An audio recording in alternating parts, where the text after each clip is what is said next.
Começou. Oi, gente, a gente vai falar hoje sobre a Segunda Guerra Mundial, né, que aconteceu entre 1939 e 1945.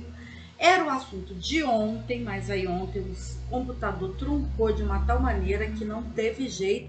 Ele só voltou a funcionar hoje depois que a bateria toda descarregou. Então, vamos lá, vai ficar grande porque é um assunto grande, violento e que eu particularmente não gosto muito. Mas vamos conhecer primeiro a construção da guerra, tá? A guerra não acontece de uma hora para outra e a gente já veio conversando, né, ao longo da crise de 29 sobre a ascensão do nazifascismo na Europa e toda a conjuntura de regimes autoritários que não estavam só presentes na Europa, mas aqui no Brasil com o Vargas, na Argentina com Perón, na Europa especificamente, na Itália com Mussolini, na Alemanha com o Hitler, mas em Portugal com Salazar, com o Franco na Espanha e o Stalin, que se tornou um ditador desde 1924 na União Soviética. Então, esse é o cenário, né, que a gente tem na Europa no pós Primeira Guerra Mundial, com a pitada de crise de 29. O que acontece logo no final da guerra, da Primeira Guerra Mundial, logo no ano de 1919? Se cria a Sociedade das Nações com a intenção de que não aconteça um novo conflito com as proporções que foi a Primeira Guerra Mundial, até porque para a Inglaterra e para a França seria um desespero de causa lá, eles iam se estourar, como acabaram se estourando economicamente, e perderiam, eles sabiam disso e perderam mesmo, toda a ascensão que tinham no mundo antes, né, da Segunda Guerra Mundial. Então, pesadas sanções na Alemanha foi imposto no final da guerra, com o Tratado de Versalhes, mas a Sociedade das Nações tentando evitar um novo conflito, mas a crise de 29 joga a Alemanha numa situação econômica complicadíssima e que leva a população a dar ouvidos a uma pessoa completamente desequilibrada, como era o caso do Hitler, mas que falava o que a população queria ouvir, gente. Combate à corrupção, morte a judeus, judeus fez isso, judeu fez aquilo, esses comunistas não sei o quê, e a população passando fome entra, acredita mesmo nisso. Então, nisso a gente vai ter todo o desenrolar da década de 30, que vai também estar acontecendo paralelamente a crise, a agudização da crise do capitalismo que estourou em outubro de 29. Então, 1931, o Japão, que tem lá um imperador que é maiorito, que é também, faz parte também desse grupo de autoritários, né, lá na Ásia, ele invade a Manchúria, que é um território chinês, né? E ele não invade brincando não, tá? O Japão, quando entra na China para arrebentar. De 32 a 35, vai acontecendo várias coisas na Alemanha, né? 32 a Alemanha rompe com a Sociedade das Nações.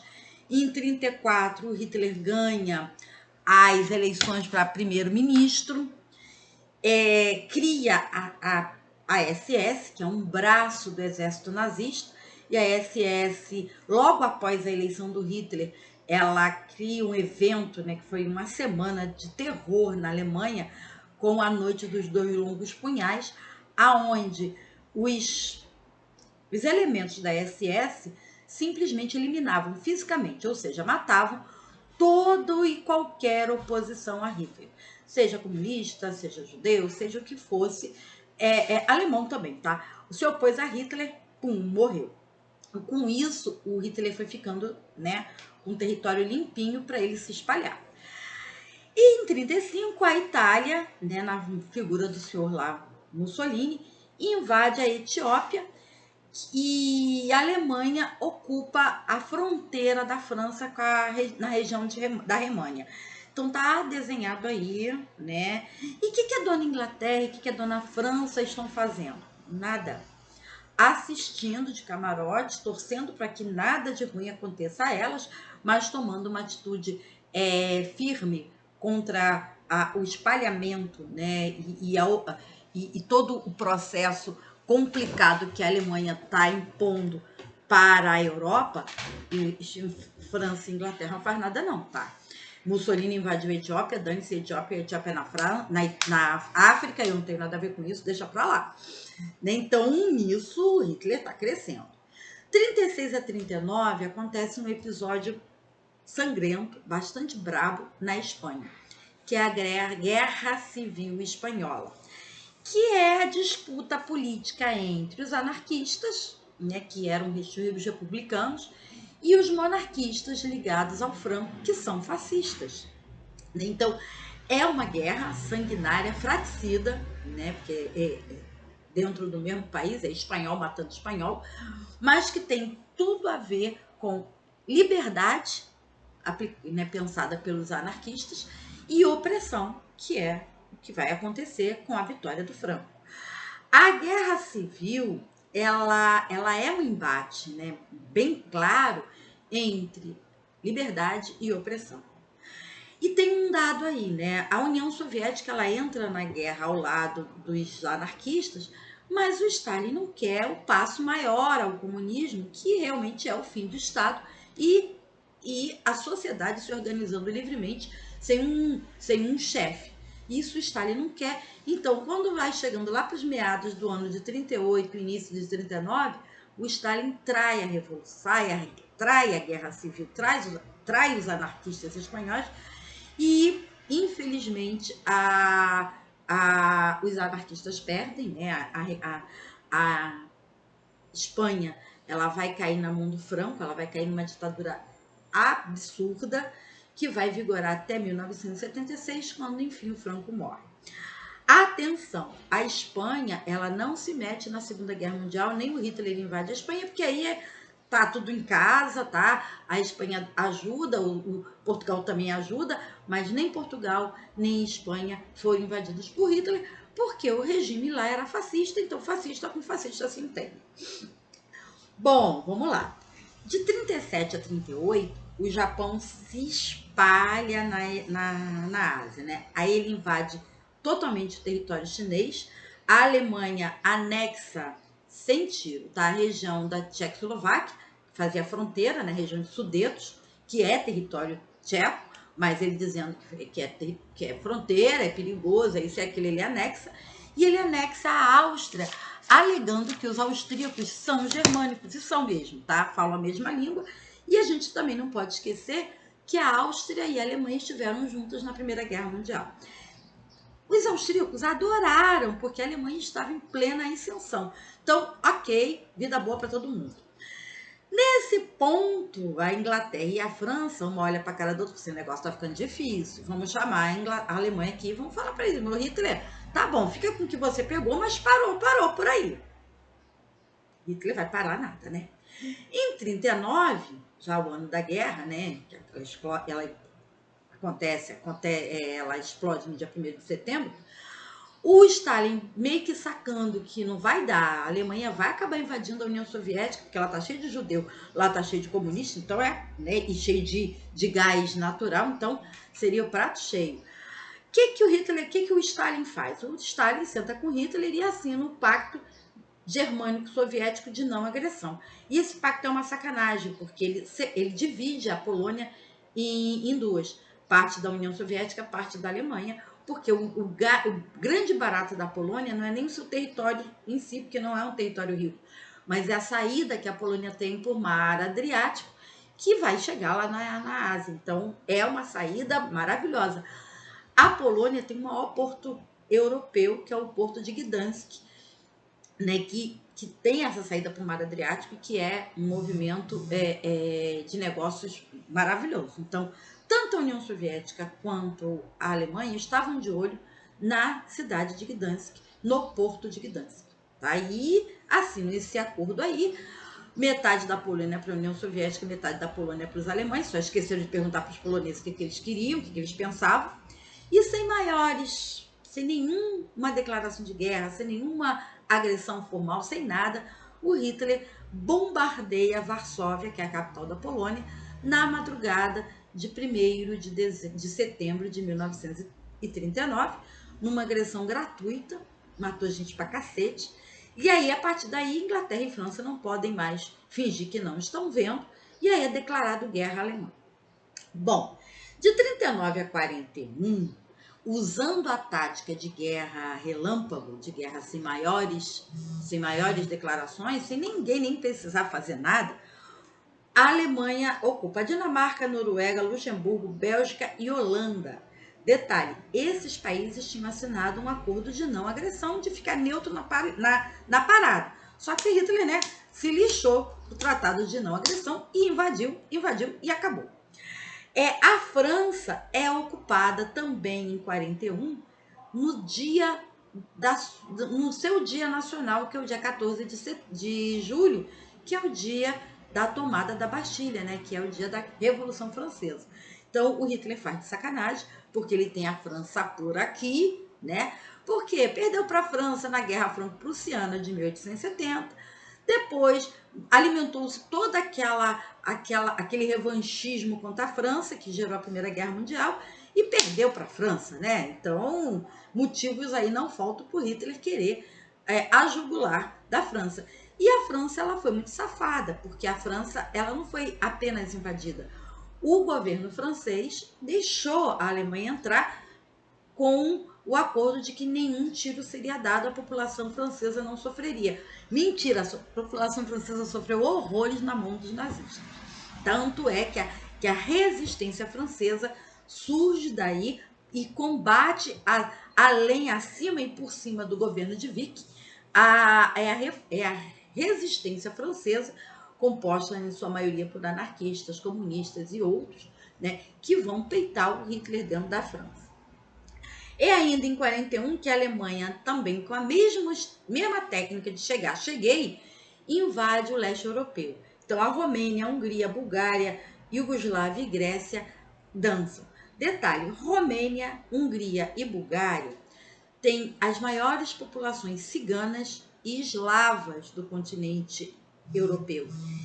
E o Hitler vai matar muito, tá? Vai matar muito, porque tudo que não era ariano, o Hitler matou, tá? Então a gente tem que tirar um pouco da nossa cabeça que no campo de concentração só morreu judeu. Não, a gente vai falar disso daqui a pouquinho, mas deixando bem claro que ao entrar nessas regiões, os exércitos alemães, os nazistas, pintaram as cambuquinhas com cigano, com eslavo, com população civil, tá? 42, 45, começa a dar ruim para a Alemanha. Tá? Então, a partir de 42, a Alemanha comete a mesma besteira que o Napoleão já tinha cometido antes, né, de invadir a União Soviética. Bom, sabendo disso, né, sabendo que essa invasão ia ser fato, qual é a ordem que o Hitler dá? As populações são evacuadas da cidade e, com todo o sacrifício, né, se queima tudo. Plantação, mata gado, ou seja, deixa a política da terra arrasada, e os alemães vão entrando nesse contexto de terra arrasada. Tudo bem, a invasão acontece em agosto, verão, e o Hitler, muito doido, achou que ia comer um território daquele tamanhão, que é a União Soviética, em 1 ou 2 meses. Não deu. Além de ter a política da terra arrasada, houve a resistência da população. E quando chega setembro, outubro, entra o outono na União Soviética já é um inverno brabo, e quando chega dezembro aí fica um inverno insuportável, você vai ter a União Soviética começando a respirar e a botar os alemães para correr. Tá? Não vai ser fácil, não vai ser nada fácil. Só na União Soviética se matou 200 mil pessoas civis, os alemães não brincaram nisso, mas em compensação a população soviética e a liderança do Exército Vermelho e do Stalin, por mais que eu não goste de Stalin, eu tenho que dizer que foi a liderança, tá? Então, a partir daí, a partir de 43, o exército russo começa a empurrar a Alemanha e vai empurrando e vai empurrando. Os anos de 44, 45 são pontuais. 44, o Brasil entra na guerra, né, com o acordo que o Getúlio fez com os Estados Unidos. Lembra que os Estados Unidos deu dinheiro para a construção da CSN, para a Vale e para a fábrica de motores? Então, o Vargas manda o exército, né, a FAB, a Força Aérea Brasileira, e a FEB, né, Força Expedicionária e a Força Aérea Brasileira, vão combater na Itália, ao lado dos americanos, e derrotam o Mussolini, libertando a Itália. A Alemanha começa a ficar na merda, porque ela tá sozinha, né, já não tem mais Itália para dar apoio. Né, então ela tá sozinha e ela vai ter mais problemas ainda a partir dos meses de março e abril de 45, quando a União Soviética, né, o Exército Vermelho, começa a entrar no território alemão. E em abril, no dia 25 de abril, início não, final, Hitler e a cúpula do comando nazista se suicidam, né, no quartel-general lá deles, e no dia 8 de maio, a Alemanha, já não mais suportando e não tendo mais liderança, assina a rendição. Acaba aí a guerra na Europa, não na Ásia. O Japão ainda se resiste mais um pouquinho, tá?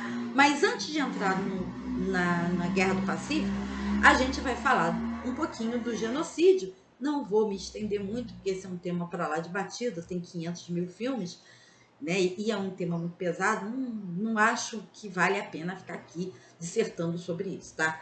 O Hitler sobe o poder em 34 com todo o discurso de ódio mirado nos judeus. Por quê? Porque a Rosa Luxemburgo e o Karl Liebknecht, que além de judeus eram comunistas, que assinam um armistício para pôr fim na Primeira Guerra, porque eles conseguiram derrubar o Kaiser e estavam no poder. Só que a Rosa e o Karl são enrolados, embromados, e a Alemanha é dada como derrotada. Isso fomenta no Hitler um ódio violento aos judeus. Ele tira os judeus como traidores, vendilhões da pátria, né?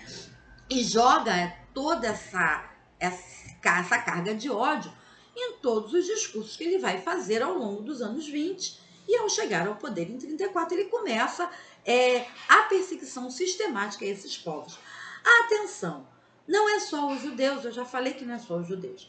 Ciganos, eslavos, negros. A Alemanha tem colônia na África, então tinha negros na Alemanha, poucos, mas tinha.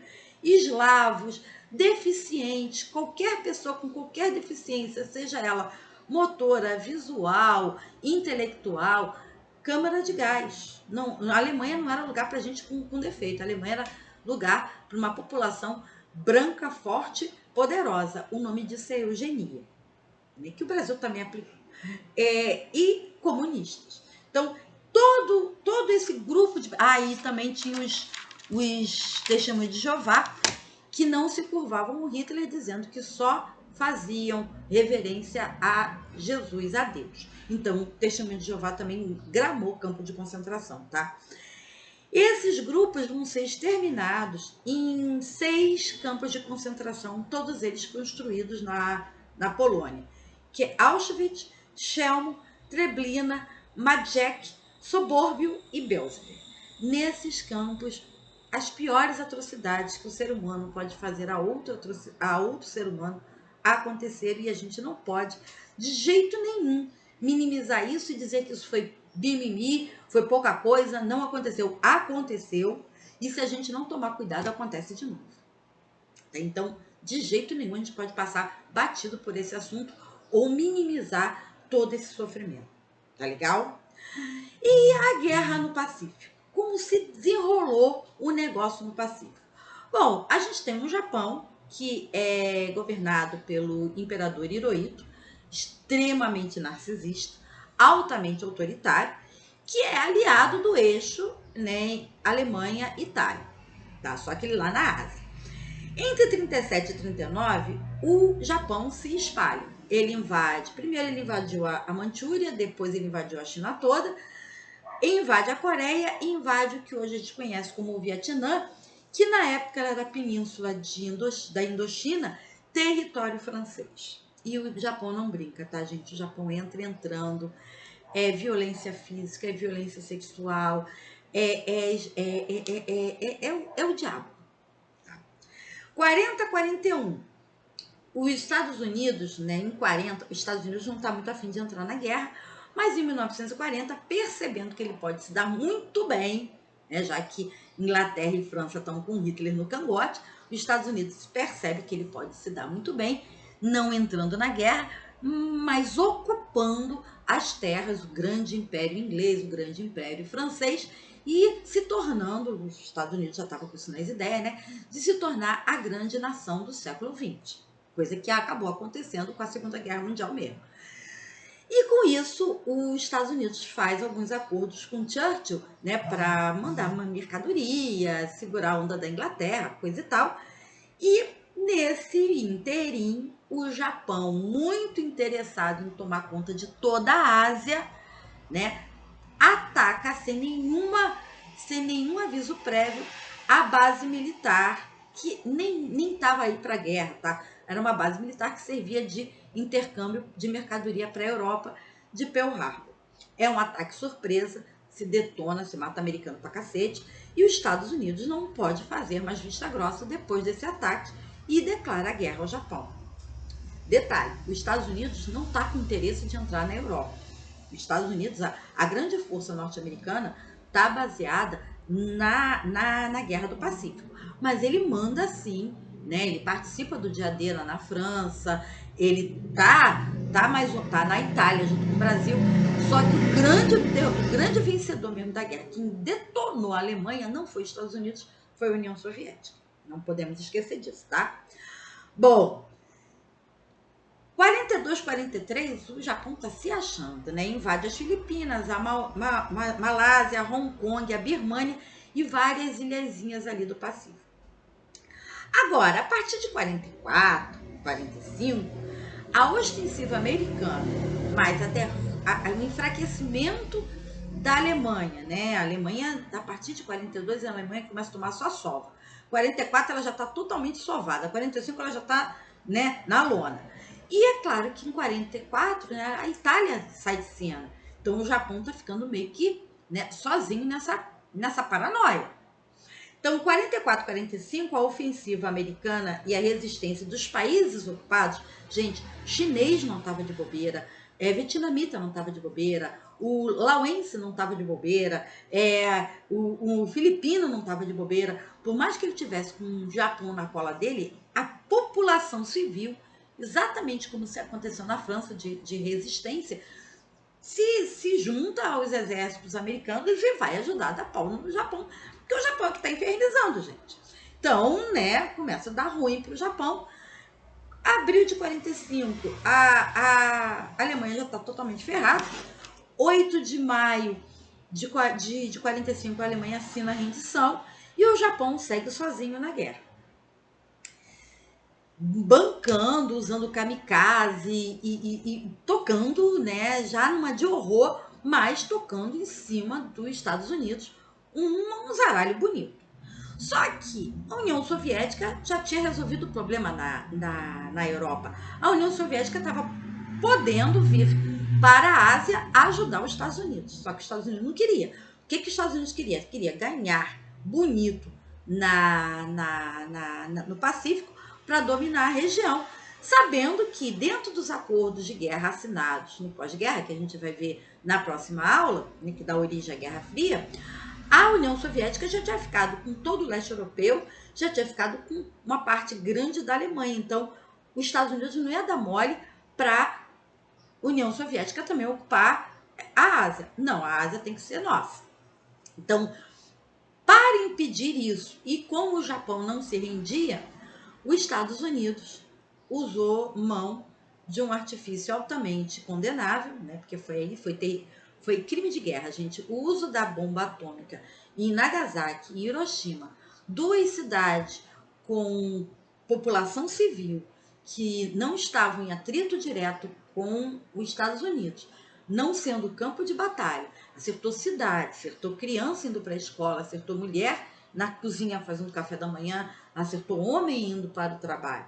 Então, o que os Estados Unidos fez foi crime de guerra, foi terrorismo, ao lançar nas cidades de Hiroshima no dia 6 e de Nagasaki no dia 8 as bombas atômicas que mataram 200 mil civis de uma vez só. Agora, totalmente destruído e e com um problema sério, porque a bomba atômica matou ali 200 mil na hora, mas ficou matando ao longo de mais de 20 anos, né? Então, totalmente detonado, destruído, acabado e sem nenhum apoio de nenhum país, o Hirohito é obrigado a assinar a rendição, pondo fim definitivamente na Segunda Guerra Mundial, no dia 2 de setembro de 45, 6 anos depois do seu início, né? Então, esse episódio, gente, é um episódio que a gente vem estudando, tentando não repetir os mesmos erros. Só que nas disputas imperialistas, na necessidade de uma nação estar sempre se impondo à outra, nada impede que ocorra uma terceira guerra mundial a qualquer momento do século XXI, tá? Já tive mais preocupação com isso. Agora eu estou vendo que o mundo está dando outra virada. A gente está vendo aí Bolívia no domingo voltando à sua democracia. Vamos ter eleição no Chile, muito provavelmente a direita no Chile vai se lascar. Também estamos vendo Trump aí mês que vem, né? Tomara a Deus que ele seja derrotado. E daqui a pouco essa coisa que nos governa também vai ser defenestrada do poder. Então eu tenho para mim, guardo esperança que ainda não vamos ter uma terceira guerra mundial. Tá legal? Semana que vem, se não tiver nenhum problema no computador, nem em lugar nenhum, eu juro que eu tenho aula direito. Tá legal, gente? Até lá, boa semana para todos.